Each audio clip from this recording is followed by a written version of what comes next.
नमस्ते भाई, उम्मीद करता हूं आप सभी बिल्कुल ठीक होंगे और क्लास लेने के लिए आप सभी बिल्कुल तैयार होंगे। जितने भी ऐसे एस्पिरेंट हैं जो क्लास में आ चुके हैं, आप सभी का भाई बहुत खतरनाक वाला स्वागत। आपकी इकोनॉमिक्स को मैं आज स्टार्ट करने जा रहा हूं। इकोनॉमिक्स एक ऐसा टॉपिक होता है जिसको लोग पढ़ना जो है बहुत ही कम पसंद करते हैं। उनका ये मानना होता है कि इकोनॉमिक्स पढ़ने में उनको मजा नहीं आता। और ऐसा पहली बार नहीं है कि मतलब बच्चों को मजा ना आता हो, बहुत सारी बार होता है कि मजा ही नहीं आता है और बस कहते हैं कि जी इकोनॉमिक्स पढ़नी है, लेकिन पढ़े कैसे पढ़े तो पढ़े कैसे, बताएं तो बताएं कैसे। ठीक है, इस तरीके की चीजें कई बार होती रहती हैं इकोनॉमिक्स को लेकर। इकोनॉमिक्स के बारे में आप सभी को याद रखना है कि अब हम इकोनॉमिक्स को स्टार्ट करेंगे आप लोगों के लिए, और इस इकोनॉमिक्स को इस ढंग से स्टार्ट करेंगे कि एक बार पढ़ने के बाद आपको दोबारा पढ़ना ही ना पड़े। ठीक है, कल कोई क्लास इस टाइम पर नहीं हुई थी, इस टाइम पे कोई क्लास कल नहीं हुई थी, ना परसों हुई थी, 2 दिन इस टाइम पे क्लास नहीं हुई। तो पहले टॉपिक का नाम समझिए, भारतीय अर्थव्यवस्था और विकास, यानी इंडिया का जो डेवलपमेंट होता है उसके रिगार्डिंग ही इकोनॉमिक्स काम करती है। और इस पूरे सब्जेक्ट का नाम, जैसे मैंने बताया कि आमतौर पर इसका नाम अर्थशास्त्र देखने को मिलता है, हर एक मतलब जैसे टीचर वगैरह कराते हैं, लेकिन मैं क्या इसको पूरे एक नाम से देता हूं, एक डेफिनेट नाम मैं इसका देता हूं कि भारतीय अर्थव्यवस्था और विकास। अच्छा, मेरी जो सब्जेक्ट्स होते हैं, आपने कभी सोचा इसके नाम ऐसे ऐसे क्यों रखते हैं? ठीक है, मैं ऐसे ऐसे नाम क्यों रखता हूं? इसके रीजन इसका यह है कि जब आप कभी जाएंगे किसी बड़ी एग्जामिनेशन की तैयारी करने के लिए, तब आपको ये चीज पढ़नी पड़ेगी इस सब्जेक्ट के रिलेटेड, इसलिए इस चीज को मैं ऐसे नाम से बोलता हूं। अच्छा, आप भी अगर इसको ऐसे ही नाम से समझोगे जिस नाम से मैं बता रहा हूं, तो आपको बहुत बढ़िया तरीके से चीजें समझ में आएगी। ठीक है, दूसरी चीज कंप्लीट थ्योरी होगी। ठीक है, मैं एमसीक्यूएस होंगे, कॉन्सेप्चुअल्स होंगे, डाउट सेशन इसके अंदर लगातार मैं लेता रहूंगा। अब बात को समझिए, एक दो पॉइंटर्स हैं जो आपके सामने मैं थोड़ा क्लियर करके बताना चाहता हूं। एक दो पॉइंटर्स हैं जो आपके सामने मैं थोड़ा क्लियर करके बताना चाहता हूं। वो पॉइंटर्स क्या है कि देखो, सबसे पहले जब हम इकोनॉमिक्स को कंप्लीट कर रहे होंगे, तो उसमें आप लोगों को थोड़ा सा ध्यान देना है। कंप्लीट कर रहे होंगे आप लोगों को थोड़ा सा ध्यान देना है। अपन जब अर्थव्यवस्था को खत्म करेंगे, व्यवस्था को खत्म करेंगे, आपको थोड़ा सा ध्यान देना। पहली चीज तो यह है कि शुरुआत के 4 दिन कोई डाउट नहीं पूछेगा। पूछना हो तो पूछ लेना, पूछना हो तो पूछ लेना, कोई मसला नहीं है। मैं ये नहीं कह रहा कि नहीं भाई मैं डाउट नहीं बताऊंगा, लेकिन बात यह है, ठीक है, बात यह है कि आप थोड़ा सा ना मेरी बात को समझो जो मैं कह रहा हूं कि शुरुआत के 4 दिन, शुरुआत के 4 डेज के समथिंग, जब तक 4 दिन मेरी क्लास चलती है, वहां तक कोई ये नहीं कहेगा सर मुझे समझ में नहीं आ रहा है। सिर्फ ज्यादा से ज्यादा समझने की कोशिश करो। ए मत कहो सर मुझे ये समझ में नहीं आ रहा, सर मुझे वो समझ में नहीं आ रहा। शुरुआत के 4 दिन समझने की कोशिश करो। 4 दिन के बाद आपको इकोनॉमिक्स वास्तविकता में ये पता लगेगा, अच्छा हम ये पढ़ने वाले। 4 दिन में तो आपको ये पता लगेगा कि आप पढ़ने वाले क्या हो। ठीक है, उसके बाद हम चीजों को स्टार्ट करेंगे उसी रिदम के साथ। शुरुआत में हम इकोनॉमिक्स के बारे में बात करेंगे, हल्की सी शुरुआत में स्पीड धीमी रहेगी, उसके बाद धीरे धीरे चीजों को बढ़ा देंगे। अब आप लोगों के कुछ डाउट्स होंगे कि सर इसके नोट्स बनाने हैं या नहीं बनाने। ठीक है, नोट्स बनाने हैं या नहीं बनाने, आप लोगों के डाउट हैं जो आपको आ सकते हैं। ठीक है, नोट्स के बारे में मैं बता दूं भाई, क्लास पीडीएफ आपको साथ के साथ मिल जाएगी। क्लास पीडीएफ कौन सी? जो मैं पढ़ा रहा हूं, इसको पीएनजी या पीडीएफ जिस भी फॉर्मेट में आपको मिलेगी आप ले लेना। पहली चीज के लिए। दूसरी चीज क्या है जी? Hand written notes. दूसरी चीज है भाई hand written notes. Hand written note जो है आपको यूनिट वाइज मिलेंगे। कैसे मिलेंगे? यूनिट वाइज मिलेंगे आपको hand written note, unit wise.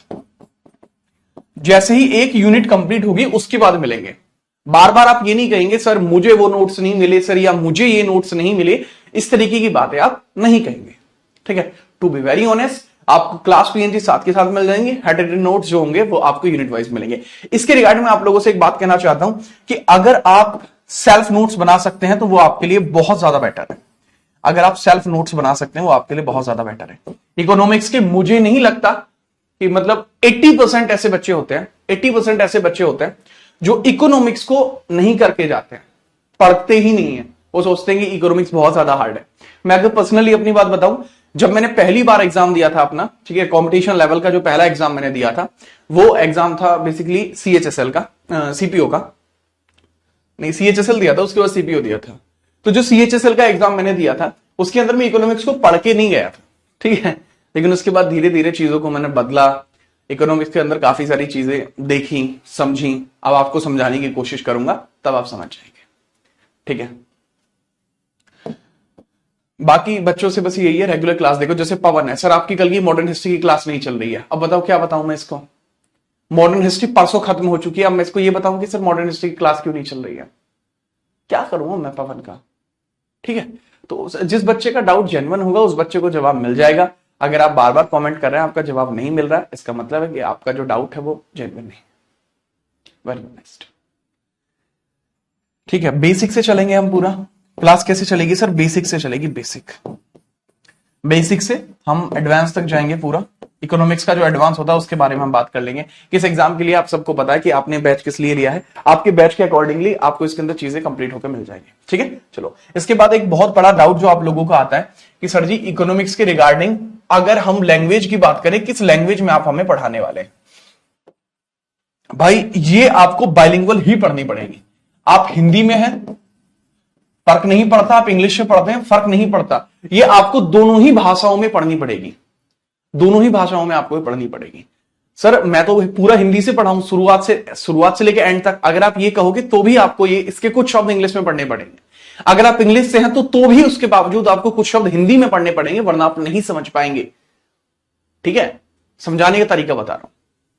ठीक है, तो इस सब्जेक्ट के बारे में मैं जितनी बातें आपको बता सकता था मैंने आपको बता दी कि हाँ भाई इस तरीके की चीजें चलेंगी।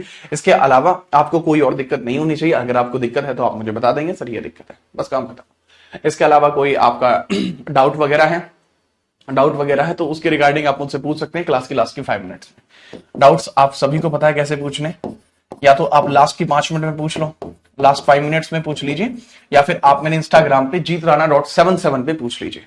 काम खत्म कीजिए। ठीक है, जीतराणा.77 पे पूछ लेना। कल भी मैंने काफी सारे बच्चों के जो है यहाँ पे आंसर दिए थे। ठीक है, डाउट्स के लिए आप पूछ सकते हैं जैसा आपको अच्छा लगे, जैसा आपको बढ़िया लगे। पहली क्लास है इसलिए मैं हल्का हाथ रख रहा हूं, उसके बाद चीजों को बढ़ा देंगे। ठीक है, पढ़ने का तरीका है सर कौन सा एग्जाम निकाल सकते हैं, मैंने जैसा बताया आप जिस भी एग्जाम के लिए प्रिपेयर कर रहे हैं हर एग्जाम में आया हो, क्योंकि जहां अर्थव्यवस्था आती है वहां मैं आता हूं, और जहां मैं आता हूं वहां आपके लिए बेटर है। चलिए, इकोनॉमिक्स कितने दिन तक चलेगी ये तो सबसे बड़ा डाउट है बच्चों को। इतना बड़ा डाउट है कितने दिन क्लास चलेगी, कितने दिन में खत्म होगी, कितने दिन लगेंगे खत्म होने में। अच्छा, ये डाउट जो है ये सिर्फ वो बच्चे पूछते हैं जिनको या तो सब्जेक्ट में मजा नहीं आता या जिनको सब्जेक्ट एक बोझ लगता है। ये डाउट सिर्फ उन्हीं के द्वारा पूछा जाता है जिनको सब्जेक्ट बोझ लगता है और जिनको पढ़ने में मजा नहीं आता। इस बात का जवाब मैं आज दे रहा हूं, कृपया करके बार बार मत पूछना। ठीक है, क्योंकि एक बार देने का मतलब एक बार में ये जवाब देने में मुझे बुरा लग रहा है कि मैं इस बात का जवाब क्यों दे रहा हूं, लेकिन फिर भी मैं बता देता हूं रीजन इसका क्या है। अगर जब आप ये सोच लेते हो ना, जिस दिन आप घड़ी से लगा के पढ़ने लग गए ना कि 2 घंटे पढ़ूंगा, उस दिन आप पढ़ नहीं पाओगे। पढ़ने बैठो और जब तक पढ़ पाओ तब तक पढ़ो, और उसके बाद टाइम देखो कितने घंटे पढ़े। अगर घड़ी लगा के पढ़ोगे ना तो फिर टाइम वेस्ट करोगे फिर आप। ठीक है, चलिए। ठीक है, अगर जिसको लग रहा है कितने दिन में खत्म हो जाएगी, भाई इसकी मिनिमम जो क्लासेस लेता हूं 30 क्लासेस के आसपास होंगी, 30 क्लास के आसपास आपकी क्लास होगी, उसके बाद आपकी इकोनॉमिक्स जो है कंप्लीट हो जाएगी। ठीक है, अगर एक बच्चा कह रहा है सर नोट्स नहीं बनाएंगे तभी चलेगा ना, एग्जाम भी नहीं दोगे तभी भी चलेगा, एग्जामिनर कौन सा घर से पकड़ के लेके जाएगा, जॉब नहीं भी करोगे तो भी चलेगा, एग्जामिनर तुम्हारे घर आके जॉब थोड़ी देके जाएगा, खाना नहीं खाओगे तो भी चलेगा, खाना खुद से चल के तुम्हारे पेट में थोड़ी आएगा। ठीक है, तो वो तो आपके ऊपर है भाई रंजीत। नोट्स बनाना चाहते हो बनाइए, नहीं बनाना चाहते मत बनाइए। जैसा मैंने बताया हमारी मोरल ड्यूटी है, हमने आपसे पैसे लिए हैं। ठीक है, तो आपको ये चीजें मिल जाएंगी। ठीक है भाई, हाँ भाई सूरज कर सकते हैं आप। ठीक है, चलिए स्टार्ट करते हैं। एसएससी में आएंगे क्वेश्चन, हाँ भाई प्रीवियस ईयर बेस्ड पढ़ाऊंगा। अब सबसे ज्यादा चीज है सिलेबस क्या क्या है, ये इसका सिलेबस है जो मेरे द्वारा आपको कंप्लीट कराया जाएगा। ठीक है, ये इसका सिलेबस है, एक बार सिलेबस को गो थ्रू कर लेते हैं कि क्या क्या हम इसके बारे में पढ़ने वाले हैं, बड़े मजे में। ठीक है, और दूसरी चीज यार मैं कभी किसी से गुस्सा नहीं होता। आप कहते हो ना सर आप बहुत ज्यादा गुस्से में, भाई मैं कभी गुस्से में नहीं रहता। एक रिदम होता है, जिस रिदम के अकॉर्डिंग पढ़ना होता है वो आपको मेंटेन करना होगा। मेरे साथ अगर आप पढ़ते हैं तो धीरे धीरे आप समझ जाएंगे। सबसे पहले हम इसमें कॉन्सेप्ट ऑफ इकोनॉमिक्स पढ़ेंगे, अर्थशास्त्र की अवधारणाएं। इसके अंदर बहुत सारी चीजें आएंगी, जैसे बेसिक इकोनॉमिक्स जो बुनियादी अर्थव्यवस्था है वो, इसके बाद नेशनल इनकम एंड बैकग्राउंड, राष्ट्रीय आय पृष्ठभूमि इसकी देखनी पड़ेगी। इकोनॉमिक डेवलपमेंट इसके अंदर देखना पड़ेगा, किस तरीके से धीरे धीरे डेवलपमेंट हमारा हुआ है। इसके बाद इकोनॉमिक प्लानिंग इन इंडिया देखनी पड़ेगी, भारत के अंदर आर्थिक योजना है वो देखनी पड़ेगी, जिसमें 5 ईयर प्लान है, नीति आयोग है। इसके बाद बजट देखना पड़ेगा, इसका इतिहास देखना पड़ेगा। इसके बाद मनी एंड मार्केट देखना पड़ेगा, पैसा और बाजार देखना पड़ेगा, जिसके अंदर पैसे का इतिहास है, पृष्ठभूमि है, मांग और आपूर्ति की संरचना है, ग्राफ्स है, वो सारे इसमें देखने पड़ेंगे। इसके बाद बैंकिंग एंड टैक्सेशन देखना पड़ेगा, भारत में बैंकिंग और कराधान किस प्रकार से है वो देखना पड़ेगा। उसके में भारत में बैंकिंग है, रिजर्व बैंक है, शेयर मार्केट है और टैक्सेशन है।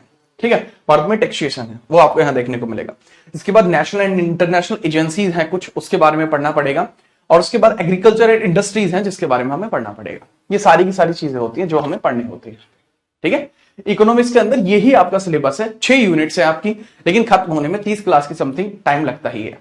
अगर मैं बात करूं सर मैक्सिमम कितनी क्लासेस लगेंगी, देखो एक बार जब मैंने लास्ट टाइम सिलेबस कराया था वो बेसिकली सीजीएल का बैच था, तो उसमें मैंने लगभग 50 के समथिंग क्लास ली थी।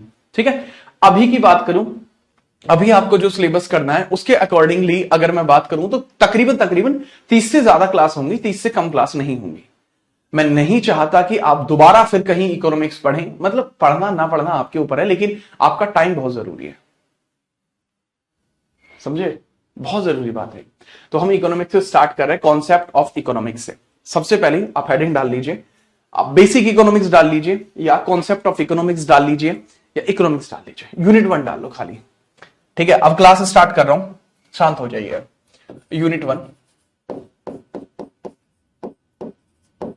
ठीक है, concept of economics, concept of economics.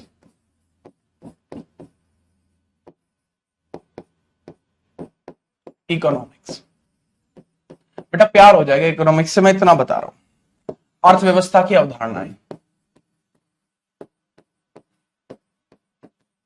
अर्थव्यवस्था की अवधारणाएं, अवधारणाएं, अर्थव्यवस्था की अवधारणाएं। बेसिकली अगर मैं आपसे पूछूं कि आखिरकार ये अर्थव्यवस्था होता क्या है, आखिरकार ये अर्थव्यवस्था होता क्या है, 2-3 अलग अलग चीजें हैं। बहुत सारे लोग इसको कहते हैं कि अर्थ की व्यवस्था, अर्थ का मतलब पैसा, व्यवस्था मतलब पैसे की व्यवस्था, अर्थव्यवस्था कहलाएगी। ठीक है, बात करते हैं इसका मतलब क्या होता है शब्द का। नोट्स ऐसे बनाने जैसे मैं लिख रहा हूं ऐसे ही लिख लेना। ठीक है, चलो देखो अर्थव्यवस्था का मतलब क्या होता है, अर्थ की व्यवस्था। अर्थ का मतलब होता है, अर्थ कहीं पे भी लिखा है आर्थिक, अर्थ से ही आर्थिक शब्द लिखा है। अर्थ हिंदी भाषा का शब्द है जिसका मतलब है पैसा। अर्थ का मतलब क्या है सर, मनी। अर्थ का मतलब क्या है भाई, मनी। अर्थ का मतलब है मनी और व्यवस्था का मतलब है पैसे का मैनेजमेंट आप किस प्रकार से करें। ठीक है, इसका व्यवस्था का मतलब मैनेजमेंट। तो इसका मतलब क्या हुआ सर, मतलब मनी मैनेजमेंट, पैसे का मैनेजमेंट आप किस तरीके से करते हैं वो आपको यहां से पता चल जाएगा। ठीक है, याद रख, जितने भी बच्चे कमेंट कर रहे हैं बेमतलब की कमेंट बच्चे मत करो। जानवी बच्चे अभी इकोनॉमिक्स चल रही है, उसको पढ़ लो, उसके बाद आपका जो डाउट है वो मैं बता दूंगा। आपका डाउट सिर्फ सब्जेक्ट से रिलेटेड नहीं है बिल्कुल भी। आप ये पूछ रही हो कि सर ये सब्जेक्ट हुआ है या नहीं हुआ है, ये कोई डाउट नहीं है। आप जाके देख लीजिए सेक्शन में, अगर पूरी क्लास लास्ट क्लास में मैंने कहा है कंप्लीट हो गया है तो कंप्लीट हो गया है, नहीं कहा है तो नहीं हुआ है। ठीक है, ऐसे मत करो, बहुत ध्यान से बात सुनो। कन्हैया का कल दिल्ली पुलिस का एग्जाम है, कन्हैया बेस्ट ऑफ लक, अच्छे से एग्जाम देके आओ। मैं चाहता हूं कि आप मुझसे आकर मिलें और मेरे लिए बहुत अच्छी बात होगी कि मैं आपसे मिलूंगा। ठीक है बच्चे, अब बहुत ध्यान से ध्यान दो यार, बहुत जरूरी चीज, बहुत इंपॉर्टेंट बात बता रहा हूं। ठीक है, money management, money management, money management का मतलब ही आपको समझना है। अगर मैं मैनेजमेंट ये बात करूं, ठीक है, हमारा जैसे करियरविल है, करियरविल का भी एक मैनेजमेंट है। ठीक है, आप हैं, आपका घर है, उसका भी एक मैनेजमेंट है। मैनेजमेंट का मतलब है चीजों को आप चलाते किस प्रकार से हैं, तो पैसे को चलाते किस प्रकार से हैं वो अर्थव्यवस्था के अंदर पढ़ा जाता है। कहां पढ़ा जाता है, अर्थव्यवस्था के अंदर पढ़ा जाता है। अगर मैं इसी के ओरिजिन की बात करूं कि आखिरकार इकोनॉमिक्स जो शब्द है इसको हम इकोनॉमिक्स ही नाम क्यों देते हैं, इसको हम इकोनॉमिक्स ही नाम क्यों देते हैं, कि इसको हम कोई और नाम क्यों नहीं देते, इसके पीछे का भी रीजन है, इसको हम कोई और नाम क्यों नहीं देते। इसके अलावा अर्थशास्त्र क्या है, अर्थशास्त्र क्या है, ये तो चलो हो गया अर्थव्यवस्था, लेकिन एक और शब्द होता है अर्थशास्त्र क्या है। तो पहले अर्थशास्त्र देख लीजिए। आखिरकार अर्थशास्त्र क्या है? आखिरकार अर्थशास्त्र क्या है? अर्थशास्त्र आखिरकार अर्थशास्त्र क्या है? तो बेसिकली अर्थ का मतलब क्या होता है? फिर से अर्थ का मतलब मनी है, मनी। और शास्त्र का मतलब बेसिकली क्या होता है? इसके कॉन्सेप्ट्स वगैरह या अध्ययन वगैरह इसको बोलते हैं। ठीक है, शास्त्र को हम क्या बोलते हैं? इसका अध्ययन and all the things, study. तो इन दोनों शब्दों में फर्क क्या? अर्थव्यवस्था के अंदर और अर्थशास्त्र के अंदर फर्क क्या है? अर्थव्यवस्था के अंदर और अर्थशास्त्र के अंदर फर्क क्या है? ये काफी सारे बच्चों का डाउट होता है कि अर्थशास्त्र और अर्थव्यवस्था के अंदर फर्क क्या होता है। क्या इनकी इंग्लिश में कोई फर्क होता है? जी हाँ, इंग्लिश में भी फर्क होता है, बताता हूं। देखो, इसको तो इंग्लिश में बोलते हैं इकोनॉमी। ठीक है, इसको तो इंग्लिश में बोलते हैं हम इकोनॉमी। इकोनॉमी, इकोनॉमी अर्थव्यवस्था। अर्थशास्त्र इकोनॉमिक्स, इसको हम बोलते हैं इकोनॉमिक्स। इकोनॉमिक्स, ठीक है। ये हल्का सा इंग्लिश और हिंदी वाली फर्क की बात है कि हाँ भाई ये इंग्लिश में होता है, ये हिंदी में होता है, हिंदी इंग्लिश का फर्क है। अच्छा सर, ठीक है। इन दोनों में फर्क क्या होता है? देखो, इसमें कोई फर्क नहीं होता है। वास्तविकता में अर्थव्यवस्था का प्रैक्टिकल रूप, अर्थशास्त्र का जो प्रैक्टिकल रूप है वो अर्थव्यवस्था है। ठीक है, अर्थशास्त्र का जो प्रैक्टिकल रूप है, इसका जो प्रैक्टिकल फॉर्म है, प्रैक्टिकल फॉर्म आप कह लीजिए, प्रयोगात्मक। ठीक है, इसका जो प्रयोगात्मक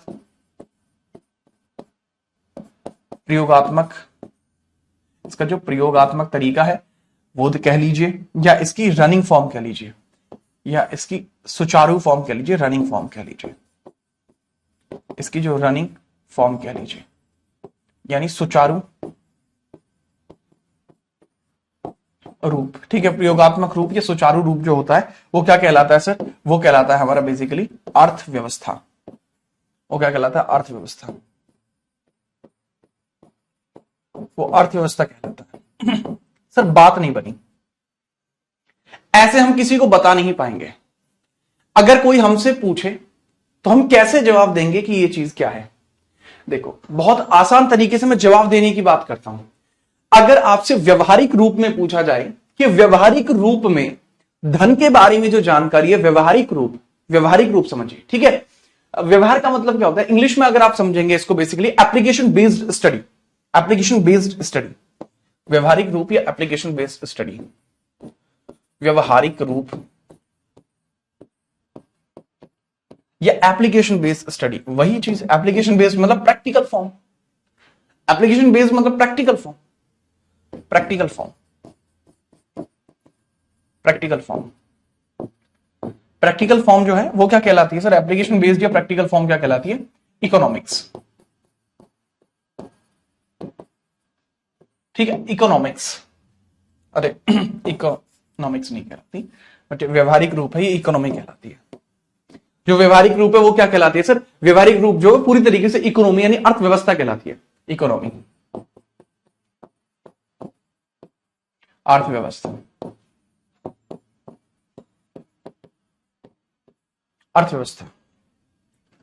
दूसरी चीज सर, व्यवहारिक रूप के साथ साथ अगर हम बात करें conceptual theories, conceptual theories. Sir conceptual theories को हम क्या बोलते हैं? Principle based study, principle based study, सैद्धांतिक। ठीक है, सैद्धांतिक रूप, सैद्धांतिक रूप, सैद्धांतिक रूप, इसको बोलते हैं प्रिंसिपल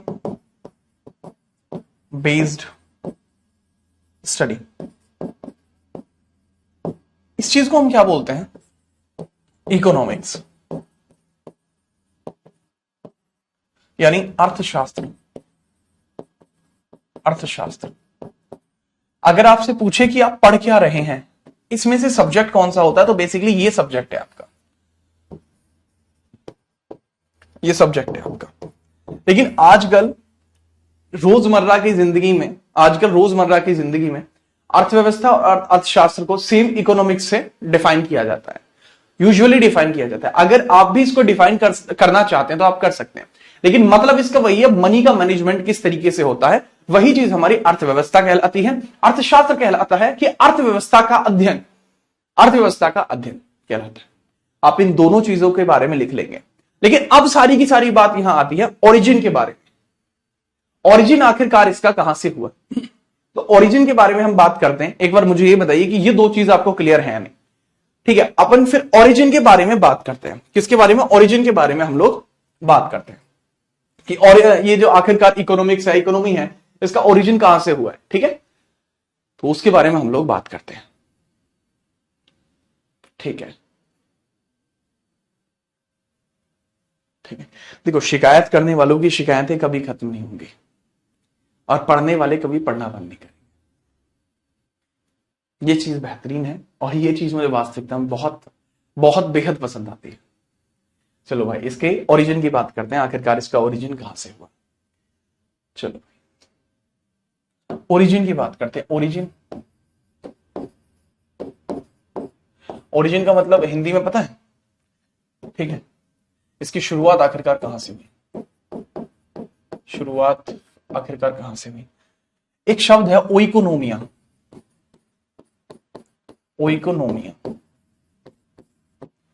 ओइकोनोमिया एक शब्द है जो किस भाषा का है? ऐसा ग्रीक भाषा का शब्द है।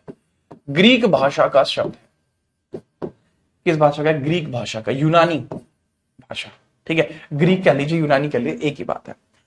एग्जाम में आएगा ग्रीक लिखा हुआ, ग्रीक भाषा का शब्द है। इकोनॉमिक शब्द की जो स्थापना है वो कहां से हुई है, ठीक है। इकोनॉमिक शब्द की जो स्थापना है या फिर ओरिजिन है, शुरुआत है, वो किस तरीके से हुई है? That's basically from oikonomia word, जो ग्रीक भाषा का है। इसका मतलब होता है household, managing of household expensing, management of household expense. Household expense का मतलब होता है घरेलू खर्चों की व्यवस्था करना, जो बेसिकली होती है घरेलू खर्चों की व्यवस्था करना। घरेलू खर्चों की व्यवस्था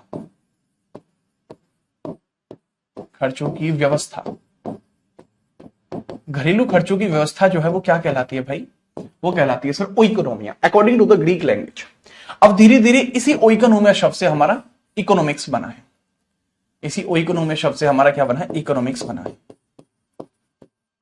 नॉमिक बना, इकोनॉमिक यानी आर्थिक बना,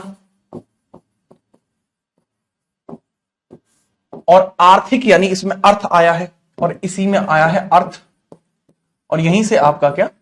अर्थशास्त्र बना। मनी से रिलेटेड जितनी भी चीजें वो बनी। तो बेसिक शब्दों में अगर मैं कहूं कि असलियत में इकोनॉमिक्स का मतलब क्या होता है, असलियत में इकोनॉमिक्स का शब्द यह होता है कि भैया जो आपका घर है, आपके घर में पैसे को सही प्रकार से कैसे इस्तेमाल करना, वो इकोनॉमिक्स है। देखो, अब मान के चलो कि आपको उनसे मिलने जाना था। अगर आपको उनसे मिलने जाना था तो आपके पास रुपए होने चाहिए थे 1000। क्यों? देखो, 1000 रुपए आपके पास है, 200 रुपए का पेट्रोल फूकेगा क्योंकि आप उनसे मिलने जा रहे हैं। जैसे ही आप वहां पे गए, आपके पास रुपए बचे 800। उस 800 में से आपने उससे पहले ही 150 रुपए की डेयरी मिल्क खरीद ली थी। अब आपके पास रुपए बचे 650। मूवी की टिकट खरीद लिया आपने, ठीक है। 500 रुपए के मूवी की टिकट आ गए आप दोनों के, 250 के। अब आपके पास बचे 150 रुपए। 150 रुपए की अब आ जाती है पॉपकॉर्न। क्या आती है? 150 रुपए की अब आ जाती है पॉपकॉर्न। खेल खत्म हो गया। 1000 रुपए थे वो सारे के सारे खत्म हो गए। और अब बाद में वो कहती है आपसे, चलिए ठीक है मैं घर जाती हूं। अब आप उसको एक रोज भी देना चाहते थे, लेकिन आपकी क्या इकोनॉमिक्स पहले ही खराब थी, आपने पहले से ही मामला खराब कर दिया। लेकिन अगर आप ये चीज पहले ही सोच के चलते कि भाई 1000 रुपए मेरे पास है, इसका मैनेजमेंट मैं ऐसे करूंगा, मूवी जो है वो वाली मूवी ना देख के मैं दूसरी मूवी देख लूंगा जो थोड़े कम रुपए वाली आएगी, 150 रुपए का टिकट आएगा, 200 रुपए का टिकट आएगा। अगर वो चीज आप पहले ही सोच लिए होते तो शायद जब वो रोज जा रही थी घर अपने, उसको आप रोज दे पाते।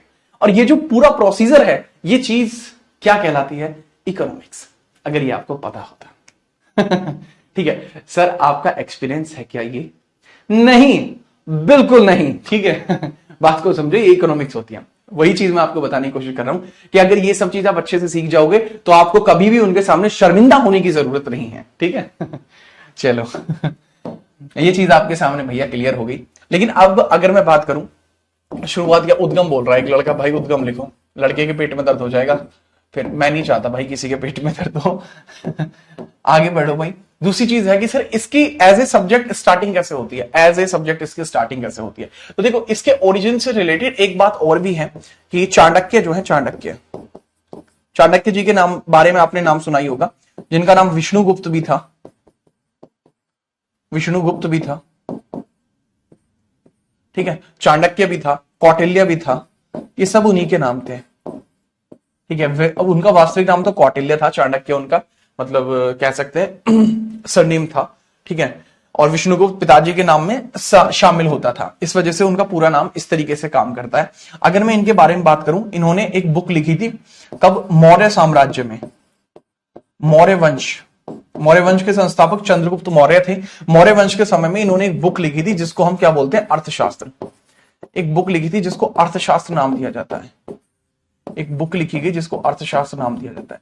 लेकिन वास्तविकता में जो अर्थशास्त्र बुक इन्होंने लिखी थी वो रिलेट किस चीज को करती थी सर, वो राजनैतिक शास्त्र को रिलेट करती थी। किसको, राजनैतिक शास्त्र को,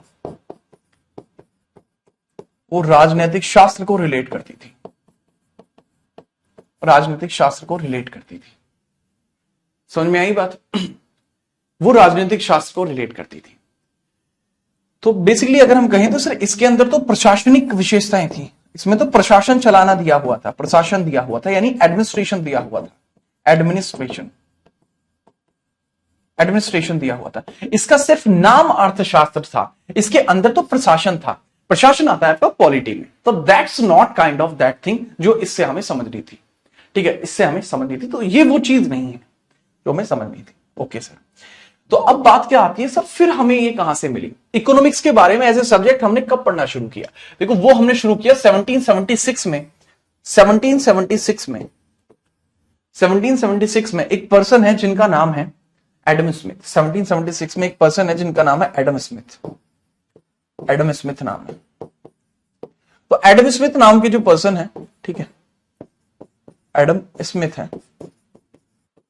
एडम स्मिथ ने पहली बार कहा कि अगर पैसे को सही से इस्तेमाल करना है तो उसका संयोजन करना पड़ेगा, उसका मैनेजमेंट करना पड़ेगा, और वो जो उसका मैनेजमेंट है वही चीज इकोनॉमिक्स कहलाई।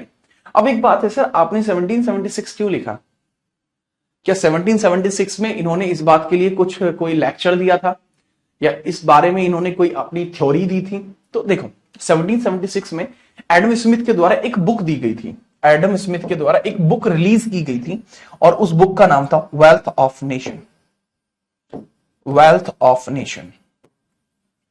और ये जो वेल्थ ऑफ नेशन है इसको माना जाता है फर्स्ट बुक इन इकोनॉमिक्स। इसको क्या माना जाता है? फर्स्ट बुक इन इकोनॉमिक्स, यानी इकोनॉमिक्स का जन्म यहां से होता है, जिस कारण से इनको बोला जाता है अर्थशास्त्र के जनक, अर्थशास्त्र जनक इनको बोला जाता है, फादर ऑफ इकोनॉमिक्स। लेकिन यार देखो ये जो है ना, ये अपन में इंडियन नहीं है, ये क्या है, ये इंडियन नहीं है। अब अगर मैं आपसे पूछूं कि इंडिया के अंदर जो इकोनॉमिक्स है उसका जनक कौन कहलाता है, ठीक है, इंडिया के अंदर जो जनक है इकोनॉमिक्स का वो कौन कहलाता है?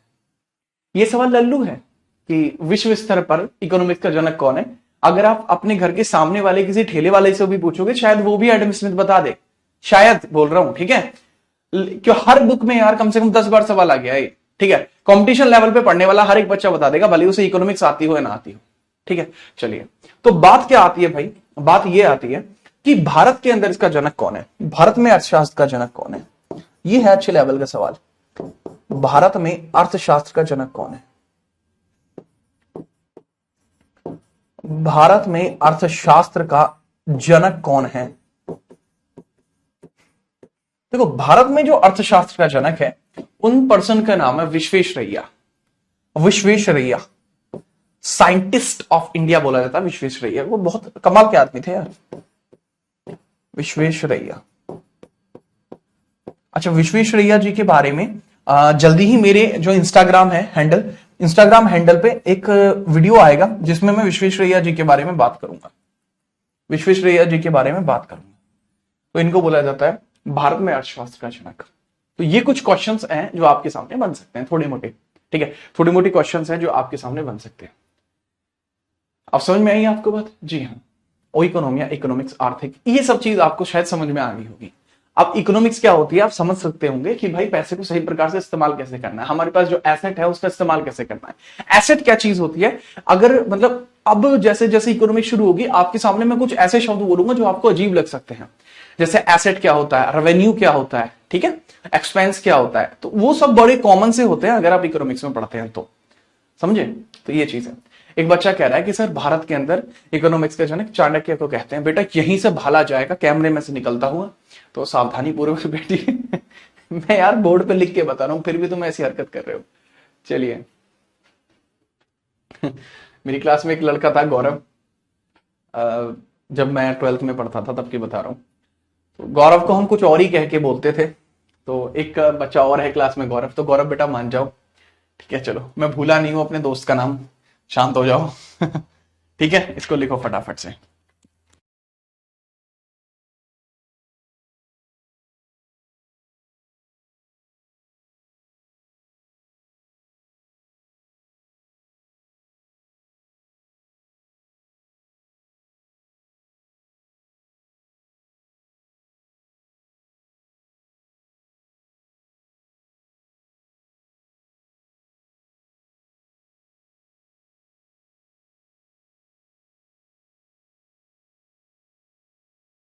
क्लियर सर ऐसे मत डराया करो, अरे भाई मैं किसी को नहीं डरा रहा, ठीक है। चलिए आगे बढ़ते हैं, माइक ठीक है, हाँ। तो अब ये तो नोट कर लिया होगा आपने, अब हम बात करते हैं बेसिकली इकोनॉमिक्स के लेवल के बारे में बात कर लेते हैं, ठीक है। चलिए लेवल के बारे में बात कर लेते हैं, या हम कह सकते हैं कि हम इकोनॉमिक्स के टाइप्स के बारे में बात कर लेते हैं कि सर इकोनॉमिक्स के टाइप कितने होते हैं, टाइप ऑफ इकोनॉमिक्स क्या है, टाइप ऑफ इकोनॉमिक्स क्या है, ठीक है। चलो क्लासिफिकेशन ऑफ इकोनॉमिक्स देख लीजिए, इकोनॉमिक्स का क्लासिफिकेशन किस तरीके से काम करता है,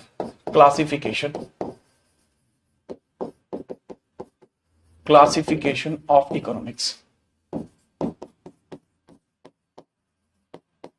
क्लासिफिकेशन ऑफ इकोनॉमिक्स किस तरीके से काम करता है। देखो इकोनॉमिक्स का क्लासिफिकेशन दो तरीके से आप कर सकते हैं, विभाजन, विभाजन भाई विभाजन, दो तरीके से आपको बताया जा सकता है। सबसे पहले एक होता है सर मैक्रो, मैक्रो या पहले लिखो आप माइक्रो, ठीक है। दूसरा आप लिखेंगे मैक्रो, मैक्रो इकोनॉमिक्स। एक आप माइक्रो लिखेंगे, एक आप मैक्रो लिखेंगे, एक आप माइक्रो लिखेंगे, एक आप मैक्रो लिखेंगे, ठीक है, याद रखिए मैक्रो एंड माइक्रो इकोनॉमिक्स। चलिए इसकी हिंदी बताइए आप फटाफट से, माइक्रो और मैक्रो की आप हिंदी बताएंगे कि भाई इसकी हिंदी क्या होती है, ठीक है, इसकी हिंदी क्या होती है। चलो सबसे पहले अगर मैं बात करूं माइक्रो के बारे में कि माइक्रो इकोनॉमिक्स किस प्रकार से कार्य करती है, जो व्यक्तिगत सिद्धांत होते हैं, व्यक्तिगत सिद्धांतों के बारे में माइक्रो इकोनॉमिक्स जिक्र करती है, व्यक्तिगत अध्ययन, ठीक है, व्यक्तिगत अध्ययन को हम माइक्रो इकोनॉमिक्स बोलते हैं, व्यक्तिगत अध्ययन, या फिर हम इसको बोलते हैं इंडिविजुअल,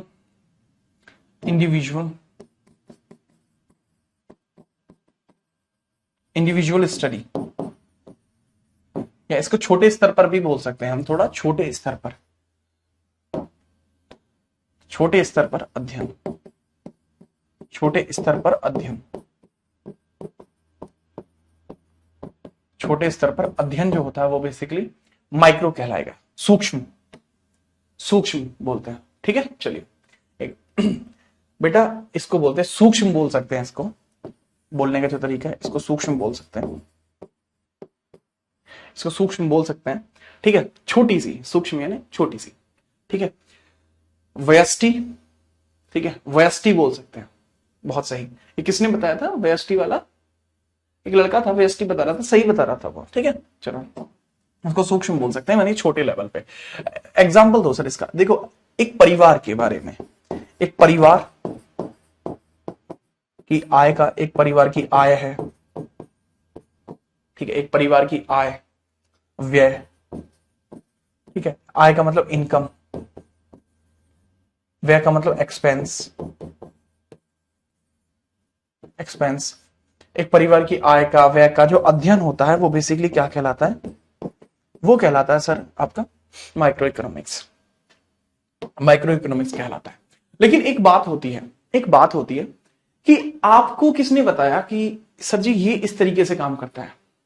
एग्जाम में भी पूछा जा सकता है कि हाँ भाई माइक्रो इकोनॉमिक्स की जो थ्योरी है वो किसके द्वारा दी गई थी, या फादर ऑफ माइक्रो इकोनॉमिक्स किसको कहा जाता है।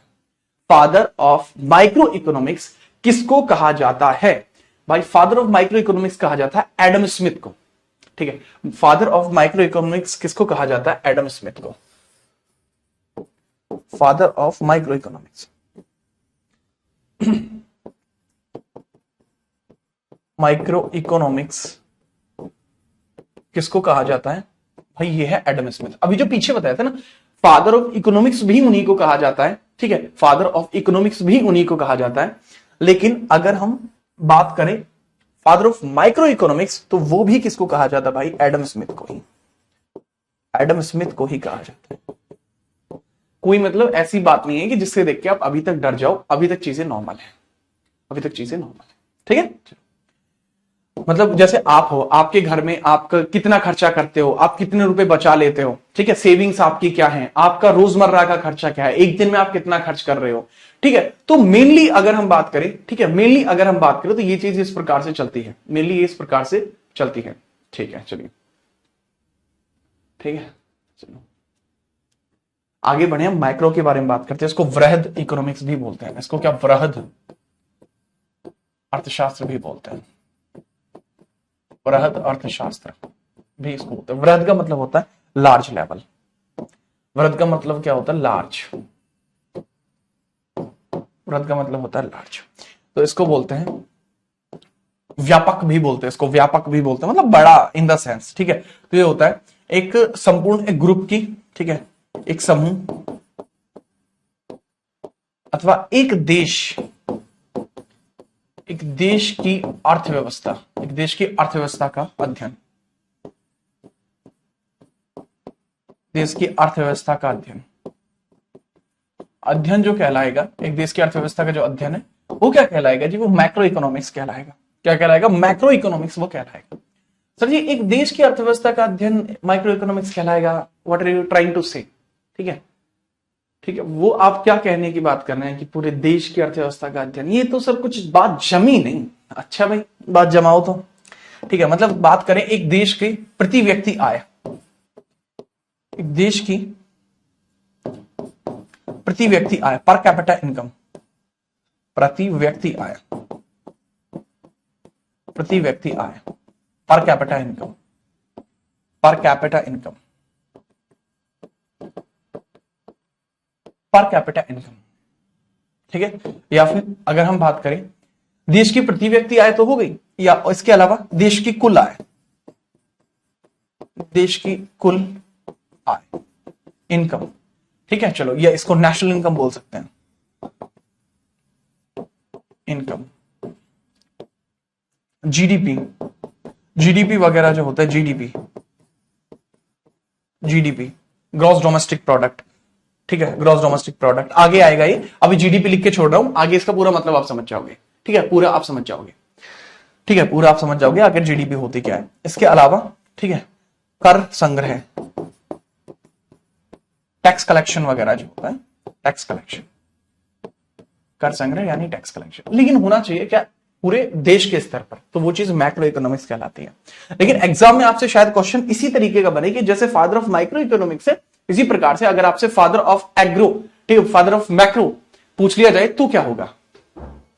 ठीक है, और एक बच्चा जो कमेंट में लिख रहा है जिसका नाम राहुल है, बहुत अच्छी चीज लिख रहा है। ठीक है, बहुत ही अच्छी चीज लिख रहा है। जैसे ये बात कर रहा है सर आय, रोजगार, तो इस सिद्धांत का भी वर्णन इसी के अंदर आता है। आय, रोजगार, आय है, रोजगार है। आय और रोजगार का एक सिद्धांत होता है कि अगर रोजगार कम है तो आय ज्यादा होगी, रोजगार ज्यादा है तो आय कम होगी। ठीक है, तो आय रोजगार का जो सिद्धांत है वो भी इसी के अंतर्गत आता है। ठीक है, बेरोजगारी का जो विवरण है वो भी इसी के अंदर आता है। अगर आप बेरोजगारी का स्तर देश के अंदर मापेंगे तो उसके लिए आपको माइक्रो नहीं मैक्रो इकोनॉमिक्स की जरूरत पड़ेगी। ठीक है, इसको बोलते हैं बेरोजगारी को इंग्लिश में अनएम्प्लॉयमेंट, अनएम्प्लॉयमेंट। अब इस चीज के बारे में मैं बात करूं, इसके फादर ऑफ मैक्रो इकोनॉमिक्स कौन कहलाते हैं? फादर ऑफ मैक्रो इकोनॉमिक्स कौन कहलाते हैं? फादर ऑफ मैक्रो इकोनॉमिक्स कौन कहलाते हैं? बताइए, फादर ऑफ मैक्रो इकोनॉमिक्स कौन कहलाते हैं? ठीक है, तो फादर ऑफ मैक्रो इकोनॉमिक्स किसको कहा जाता है? जेएम कीन्स को कहा जाता है। जेएम कीन्स को कहा जाता है। ठीक है, याद रखिए, जेएम कीन्स को कहा जाता है। जेएम कीन्स को कहा जाता है। जेएम कीन्स को कहा जाता है। इनको ग्रैंडफादर ऑफ इकोनॉमिक्स भी कहा जाता है। रीजन क्या है? इन्होंने इकोनॉमिक्स के क्षेत्र में बहुत अधिक जो अध्ययन है वो किया है, इसलिए इनको जेएम कीन्स को फादर ऑफ मैक्रो इकोनॉमिक्स भी कहा जाता है। बहुत सारे इसमें टर्म है जो मैंने यूज नहीं किए, मुद्रास्फीति वगैरह, वो सब इसी में आता है। ठीक है, बड़े स्तर पे होने चाहिए, देश के स्तर पर जो चीजें इंपैक्ट करती हूं। ठीक है, मैंने बताया। अगर अब एक बात बताओ, जीएसटी जो है, जीएसटी कहां आएगी? जीएसटी किस में आएगी? माइक्रो इकोनॉमिक्स का पार्ट है जीएसटी या मैक्रो का पार्ट है जीएसटी? बताओ खुद ही। ठीक है, चलो जीएसटी बताइए किसका पार्ट है? माइक्रो का है, मैक्रो का है? ये बताओ, आप खुद बताओ। नॉर्मल सी बात है, मैंने आपसे पूछा भाई जीएसटी किसका पार्ट है? जीएसटी आप किससे लेते हो? अपने घर में जीएसटी लागू किया क्या आपने? नहीं की, तो फिर चलिए, ठीक है, बताइए फटा, आप जीएसटी बताइए, जीएसटी किसका पार्ट है? एग्जांपल ले रहा हूं, चलो एक एग्जांपल लेता हूं, मुद्रास्फीति। क्वेश्चन है, मुद्रास्फीति बताओ। जो मुद्रास्फीति का है वही जीएसटी का है। मुद्रास्फीति किसका भाग है? किसका भाग है? मुद्रास्फीति को महंगाई भी बोलते हैं, इन्फ्लेशन बोलते हैं इंग्लिश में, इन्फ्लेशन, या इन्फ्लेशन की जगह आप कह सकते हैं महंगाई। ये कौन सी का भाग है भाई? महंगाई। ये किसका पार्ट है? ए का या बी का? ए का या बी का? फटाफट बताओ ये चीज, फटाफट।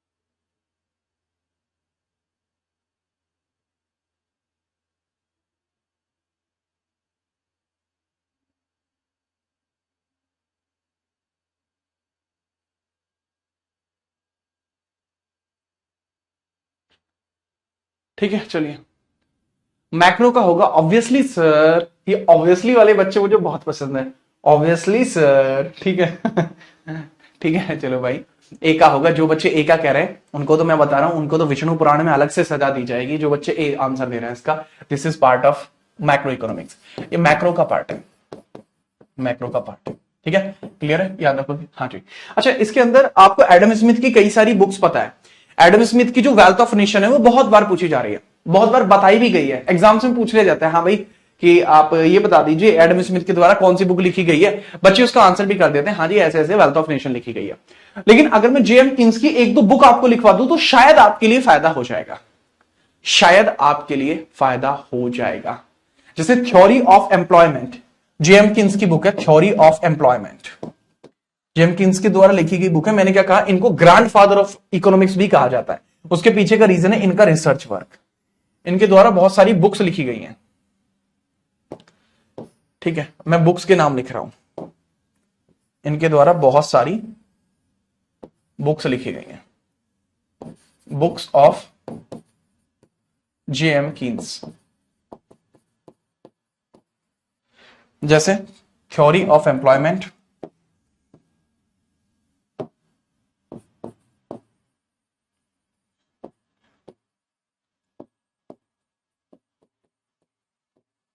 थ्योरी ऑफ एम्प्लॉयमेंट, रोजगार का सिद्धांत, थ्योरी ऑफ एम्प्लॉयमेंट, रोजगार का सिद्धांत इन्हीं के द्वारा लिखी गई है। The pure theory of money, pure theory of money इन्हीं के द्वारा लिखी गई, pure theory of money, pure theory of money, of money, pure theory of money है वो भी इन्हीं के द्वारा लिखी गई है। थ्योरी ऑफ एम्प्लॉयमेंट हो गया, प्योर थ्योरी ऑफ मनी होगी वो भी इन्हीं के द्वारा लिखी गई है। इसके अलावा और भी कई सारी बुक्स हैं जो इनके द्वारा लिखी गई है। जैसे इनकी एक फेमस बुक है जो मैंने थोड़ी सी पढ़ी हुई है, interest and money, interest and money, ठीक है, पैसा और ब्याज, इंटरेस्ट एंड मनी, वो मैंने थोड़ी बहुत पढ़ी हुई है, interest and money, interest and money, ठीक है, interest and money, JM Keynes की बुक है ये है राइटर और इनके द्वारा लिखी गई ये बुक है। 3 बुक लिखवा दी है, लिख लेना, आपके लिए फायदा मिल जाएगा। एडम स्मिथ की बेटा लिख तो दी थी मैंने, wealth of nation. Adam Smith की तो वही फेमस बुक है। एडम स्मिथ जो थे यार वो पुराने आदमी हैं, ये 19वीं शताब्दी के आदमी हैं, ठीक है। जेएम कीन्स जो है 19वीं की है और ये भाई 18वीं शताब्दी के हैं, 18th सेंचुरी के हैं एडम स्मिथ, ये 19th सेंचुरी के हैं, इसलिए बुक ज्यादा है, इसलिए बुक ज्यादा है, ठीक है। नोट होती बता दीजिए, फिर हम आगे बढ़ते हैं।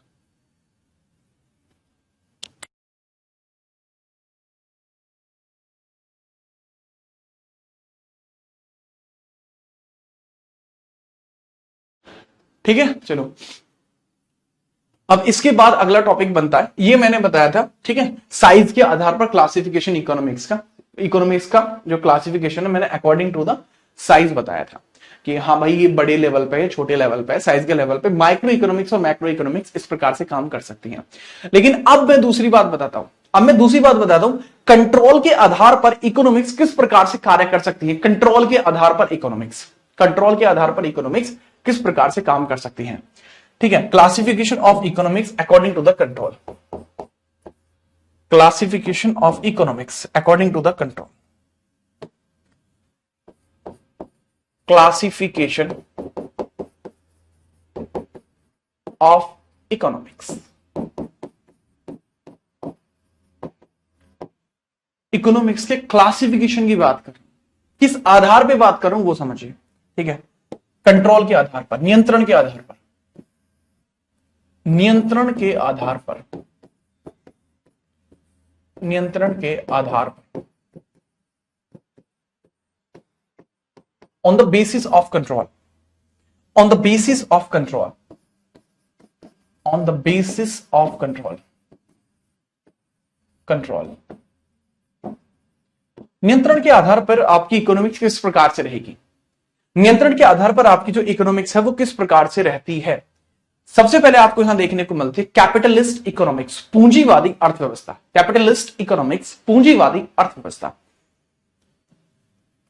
Capitalist economics, capitalist economics, economics. अच्छा, ये जो है कैपिटलिस्ट इकोनॉमिक्स वगैरह, इससे एग्जाम में सवाल पूछे जाते हैं कि ये जो देश है इसमें किस प्रकार की इकोनॉमिक्स चलती है, आप बताओगे कैपिटलिस्ट चलती है, कौन सी चलती है। इसको बोलते हैं पूंजीवादी अर्थव्यवस्था, इसको क्या बोलते हैं, पूंजीवादी, पूंजीवादी,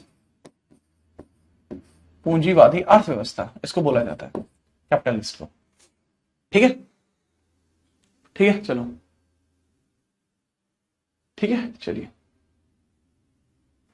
सर कंट्रोल सही वर्ड नहीं है, रेगुलेट सही है, ये किन्स ने कहा था। देखो मेरे बच्चे, राहुल, मुझे पता है आप अब से पहले पढ़ चुके हो, आपने मुझे बताया कि सर रेगुलेट जो है, कंट्रोल जो है सही वर्ड नहीं है, रेगुलेट जो है अच्छा वर्ड है। ये राहुल आपने मुझे बताया है, बहुत अच्छा राहुल, मुझे बहुत पसंद आया। लेकिन राहुल भाई एक बात बताओ, जब ये चीज आपको पता है, ठीक है, तो इस चीज पे फोकस क्यों कर रहे हो। जो चीज नहीं पता है उस चीज पे फोकस करो, क्या कहते हो।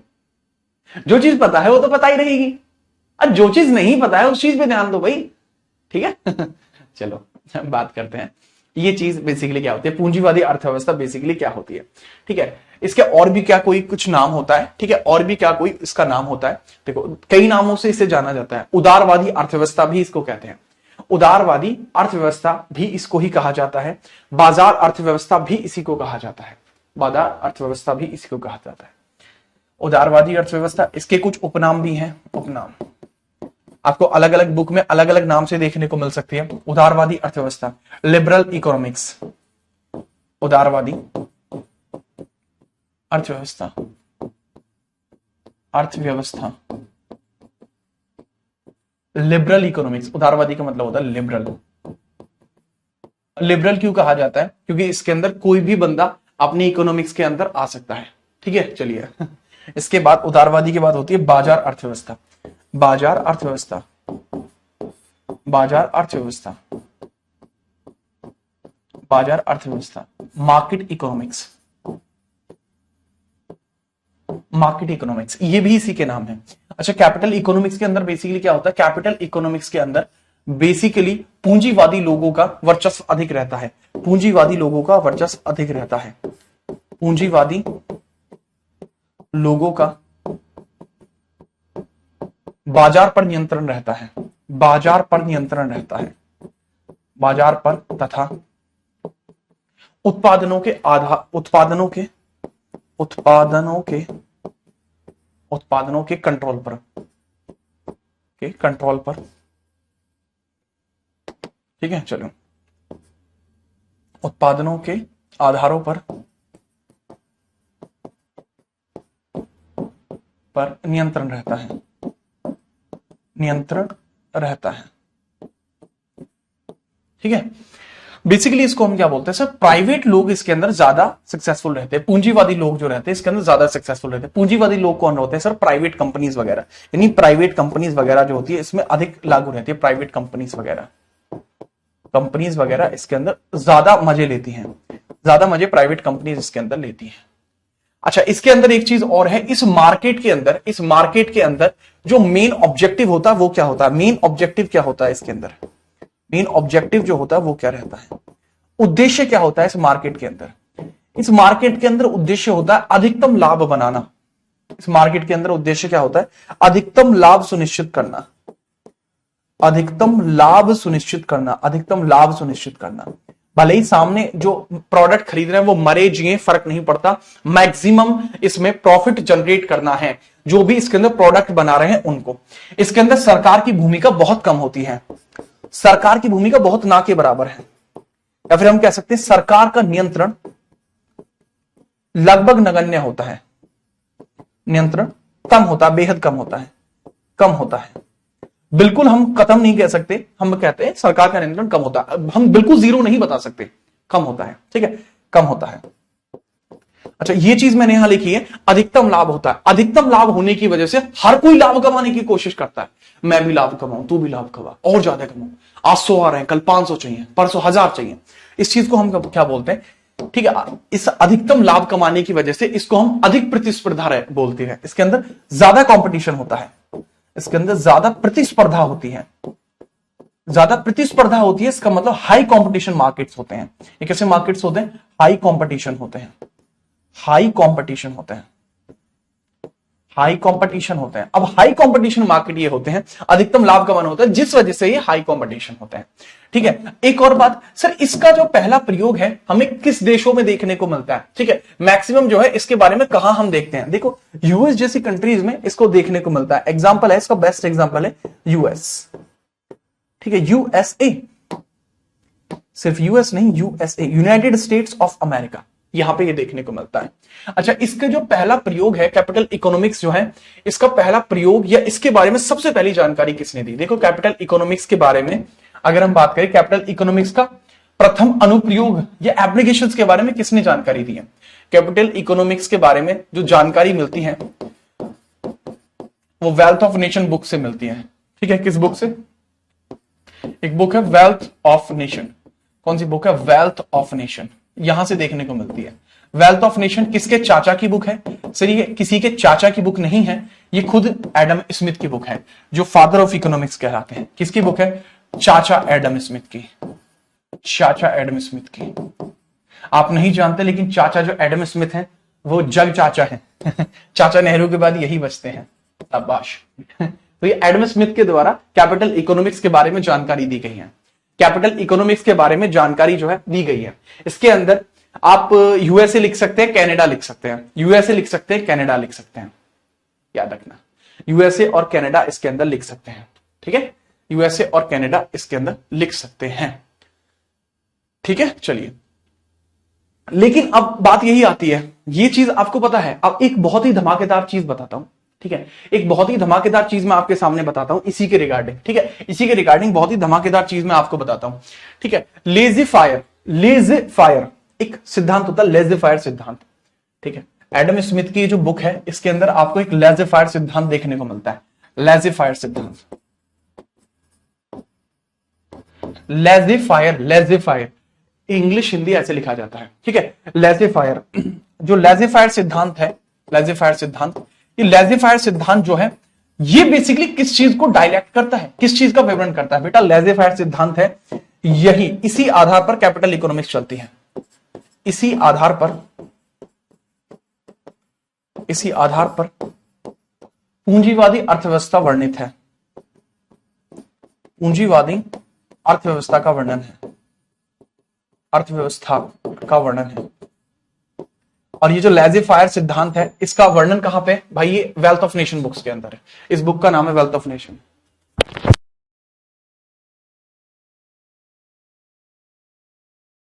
हाँ भाई, आप लोगों का टाइम हो गया था यार, आप लोगों ने बताया नहीं कि सर आपका टाइम हो गया है। मेरी दूसरी क्लास थी वो आप लोगों ने लेट करा दी चलो कोई नहीं, वो तो अपने एडिटर साहब हैं, उन्होंने कहा कि सर टाइम हो गया है।